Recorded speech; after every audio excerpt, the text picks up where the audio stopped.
হংকংয়ের বিপক্ষে দুটো ম্যাচে জিতবে ইনশাআল্লাহ। ইনশাল্লাহ ইনশাল্লাহ। সে যখন ঢুকে বললো যে আমি প্র্যাকটিসে যাবো আর আমি রেস্ট নিয়ে করব, তো সেইটাতেই সেই জন্য যখন উপরে গেলাম আমি বললাম তুমি অর্ডার দাও। হামজা চৌধুরী এক সাহসের নাম, এক অনুপ্রেরণার নাম। প্রায় 12 ঘন্টা জার্নি করে এসেও তার মুখে লেগে আছে সেই চিরচেনা হাসি। হামজাকে দেখে আপনার মনে হতে পারে সে বেশ ফুরফুরা, কিন্তু আসলে সে খুব টায়ার্ড। কিন্তু গণমাধ্যমের সামনে কিংবা টিম ম্যানেজার হোক বা সবার সামনে সে কিন্তু সবসময় হাসি খুশি থাকার চেষ্টা করে। 12 ঘন্টার একটা লম্বা জার্নি করে হামজা যখন টিম হোটেলে এসেছেন, তখন টিম ম্যানেজার আমির খানকে তিনি বলছেন যে আমি বেশ ক্লান্ত, আমি খাবো এবং তারপরে আমি আমার প্র্যাকটিসে যাব। সবচেয়ে বড় অনুপ্রেরণা হলো যে হামজা যেহেতু আসছে, সেটা একটা বাড়তি স্পিরিট যোগায় আমাদের টিমকে।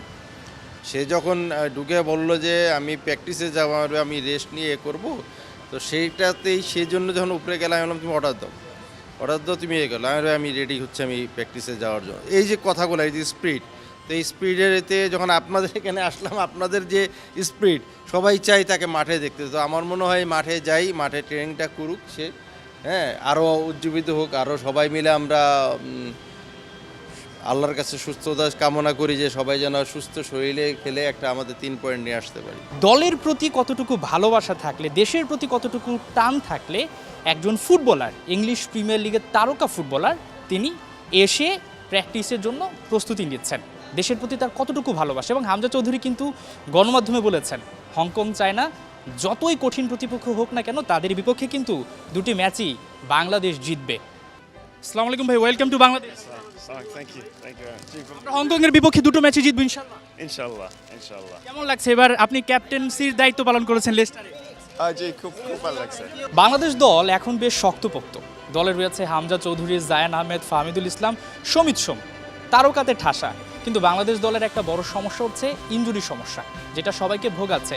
এবং আরেকটা ব্যাপার হচ্ছে হামজা চৌধুরী যেরকম 12 ঘন্টা জার্নি করে এসেই কিন্তু প্র্যাকটিসের জন্য প্রস্তুতিটা নিচ্ছেন, একইভাবে সমিত সোম তিনিও কিন্তু আগামীকাল আসবেন রাত 8:30টার দিকে। তাকে পরবর্তী দিনটায় প্র্যাকটিসে পাওয়া যাবে কিনা সেটা কিন্তু একটা বড় শঙ্কা। তবে হামজা থেকে সমিত সোম একটা অনুপ্রেরণা নিতে পারেন। দেশের প্রতি তাদের যে টান সেটা কিন্তু এর আগেও দেখা গেছে। টিম ম্যানেজার আমির খান যা বলছেন তাতে বোঝা যাচ্ছে এখন কিন্তু টিমটা বেশ ফুরফুরে মেজাজের রয়েছে। তপুর যে অবস্থাটা আছে, আমি কালকেও দেখেছি যে তপু মানে ট্রেনিং বল নিয়ে করে নেই, বল ছাড়াই ট্রেনিং করেছে। তো আমি জানি না আজকে হামজাকে দেখার পরে যদি কিছুটা চেঞ্জ হয়, সব কিছুতে মানুষ এই সাহসটা পেয়ে যায়, তাহলে সেই পজিটিভ দিকটাই চিন্তা করতেছি।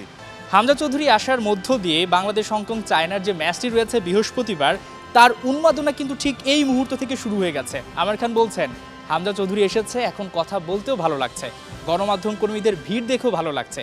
স্বস্তি তো অনেক স্বস্তি, মানে তাকে দেখলে একটা আলাদা, আপনাদের পাশে আপনাদের চেহারা দেখলেও আমার ভালো লাগে যে আপনারা যেমন দৌড়ে আসেন, যে এই একটা স্পিরিট, এই স্পিরিটটাকে আমরা আসলে কাজে লাগানো আমাদের দরকার।